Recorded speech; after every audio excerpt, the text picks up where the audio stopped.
Just out in the garden tonight, just had a little bit of time, so some stuff that need to get done. These all got hit with frost, so they were pretty well done for. So I don't know if anybody's ever tried keeping their pepper plants over winter. I tried it last year. I think I said last time I forgot to water it, and it died, obviously. But I got these all snipped off. Good old YouTube. It's the only reason I know what to do, and we're gonna see how well it works this year if I water these. But if you look at the pepper, there's like these three main branches coming out, and I'm just gonna cut just a little bit under these node. That guy. Do this one. This looks drastic as fuck, but apparently they like it.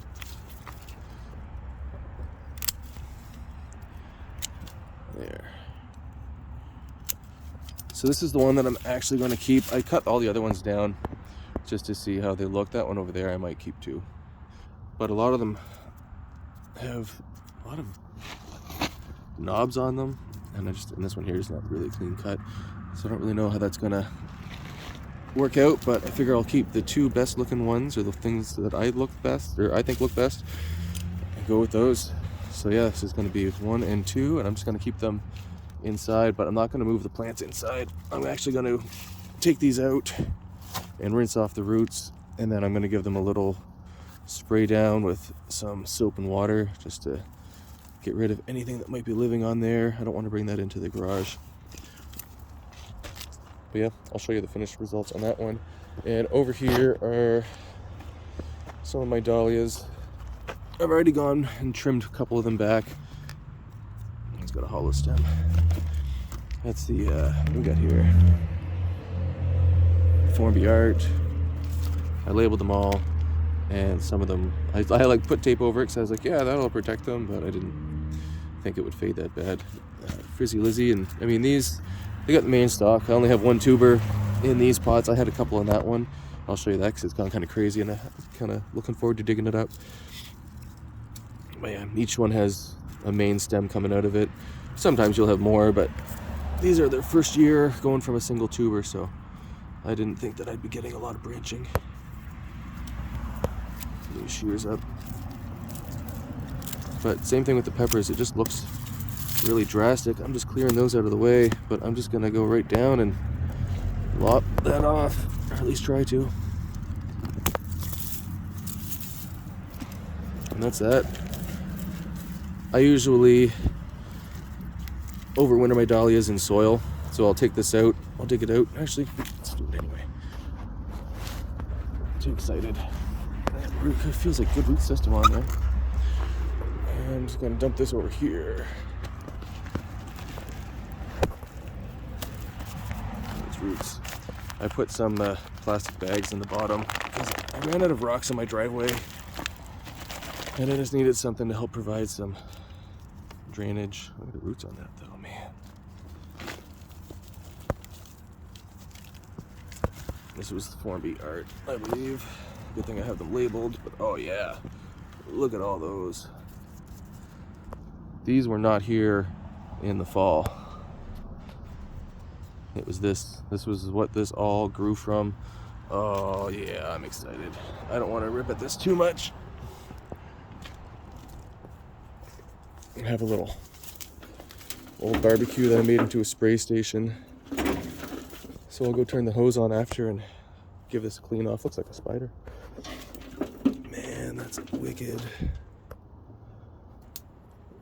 Potentially those are all, you know, a couple of them, one of them might have an eye in each one, which means I could take a plant of each one. I'll definitely divide this one up for sure. It's too big to replant again. Wouldn't hurt to get it established, I guess, a bit, but I'll look into that. There's just so many on there. That is crazy. All right, back on task here. I still have my Van Huston up front.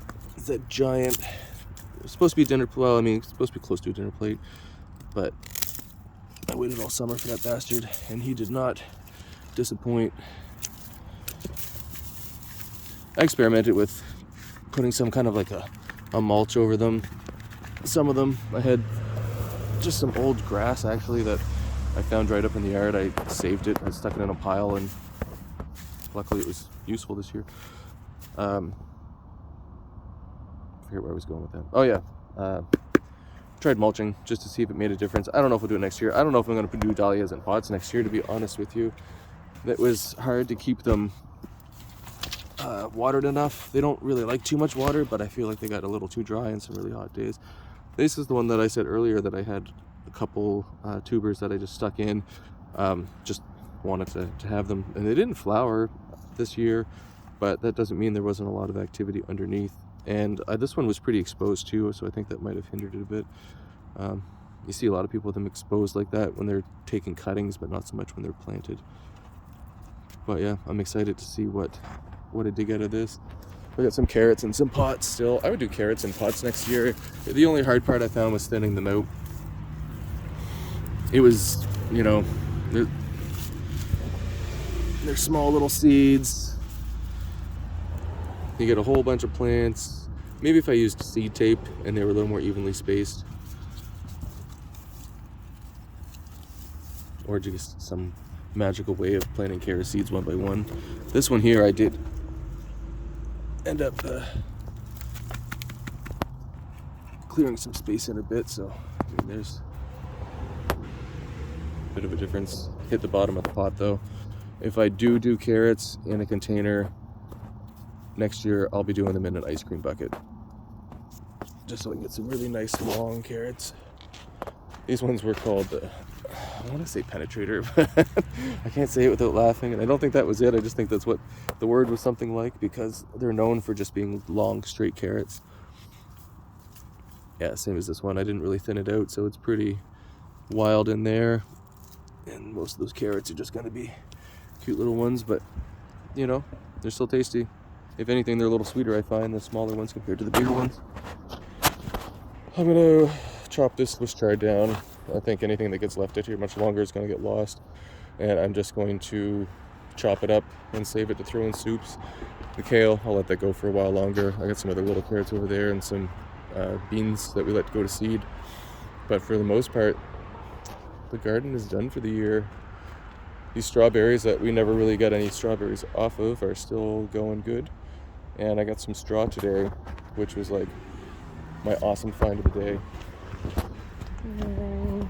2 bales for $7. What a deal. I couldn't believe it. I was very excited to see them. I actually turned around when I saw them, and Marley was like, "We're not turning around to get straw, are we?" And I was like, "You bet we are." This is one flower bed, or giant hosta. I usually just leave it. Just helps next year. I gotta turn it over and kind of keeps the weeds down. This place gets so overgrown though. Rhubarb. I have 2 crowns in there, and I divided them up this year, so I have 3 now. So this is just, hopefully will be rhubarb. Anything else I'll just pull out. Flower bed's dead. Just a couple marigolds holding on. But yeah, lilies, same thing. I'm kind of lazy. I probably will cut that one back, but yeah. There's Ben. That's the boy. That's my boy. Yeah. Peace.